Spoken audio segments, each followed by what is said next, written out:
Abu Bashir Siyaad Xalane iyo Miski Bashir Siyaad Xalane waa gabar iyo aabaheed waxa ay hadda u diyaar garoobayaan in ay aadaan goobta ay ku galayaan imtixaanka shahaadiga ee dugsiga sare. Abu Bashir iyo Miski Bashir Siyaad Xalane waxa ay hadda gaareen goobtii ay imtixaanka ku galayeen waxayna kala fariisteen laba fasal. Waa gabar iyo aabaheed waana curadiisii waxayna ku jiraan imtixaankii ugu dambeeyay dugsiga sare. maantana waa maalintii ugu dambeysay imtixaanka. Abu Bashir iyo Miski ayaa markii imtixaanku soo idlaaday waxa ay warbaahinta qaranka kula hadleen jaamacadda Aynul Hayaat oo lagu galayay imtixaanka shahaadiga ee dugsiga sare. waxaana wajiyadooda laga dheehan karay gabadha iyo aabaheedba farxad gaar ah. magacaygu waa Bashir Siyaad Xalane, gabadhana waa curadeydii waaye, Miski Bashir waaye. waxaan ku faraxsanahay maanta inaan si wada jir ah iskuulka aan kaga wada qalin jabino form 4ka. maantana imtixaankii uu noo soo gabagabo dowladda federaalka ah.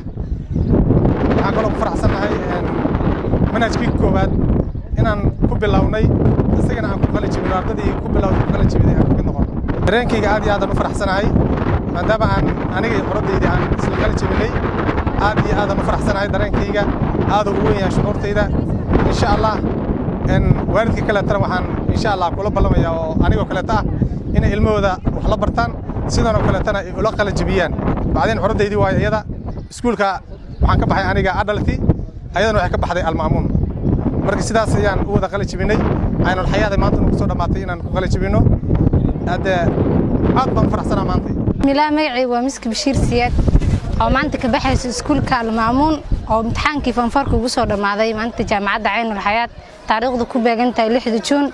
farxadeeda aad iyo aad lama soo koobi karo. haddana farxad labaad waxaa ku faraxsanahay inaan maanta aabay oo shalay iyo maanta way garab taagnaay oo maantana qalin jabiyo imtixaanka form 4ka. marka farxadeeda lama soo qiyaasi karo. waxaan u dirayaa dhammaan guulaan wada rajeynaynaa inaan toobtaanka ka soo wada muuqano anaga dhammaanteen. halkaana dhammaan waxaan uga mahadcelinayaa macallimiinteeda heerkan soo gaarsiiday. qaasatan waxaan u mahadcelinayaa ustaadkayga Ustaad Macalin Cabdiqaadir Jaamac Tarbi. Miski Bashir Siyaad Xalane ayaa waalidiinta Soomaaliyeed ugu baaqday in ay la mid noqdaan aabaheed maantana ay u tahay maalin uga duwan maalmihii ay soo martay. marka farxadeeda lama soo qiyaasi karo. marka waalidiinta Soomaaliyeed kale waxaan ku baraarujinayaa in ay awlaadoodana wax baraan ayagana wax la bartaan sidaan oo kale Bashir oo kale tusaalahan ay u soo qaataan.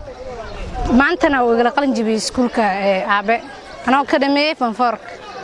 Miski Bashir Siyaad Xalane iyo Abu Bashir Siyaad Xalane ayaa muddo dheer juhdi ku soo bixinayay waxbarashada dugsiga hoose dhexe sare waxayna maanta ku soo gabagabeeyeen imtixaanka shahaadiga ah ee wasaaradda waxbarashada hidaha iyo tacliinta sare ee dowladda federaalka Soomaaliya ay ka qaadaysay gobolada dalka.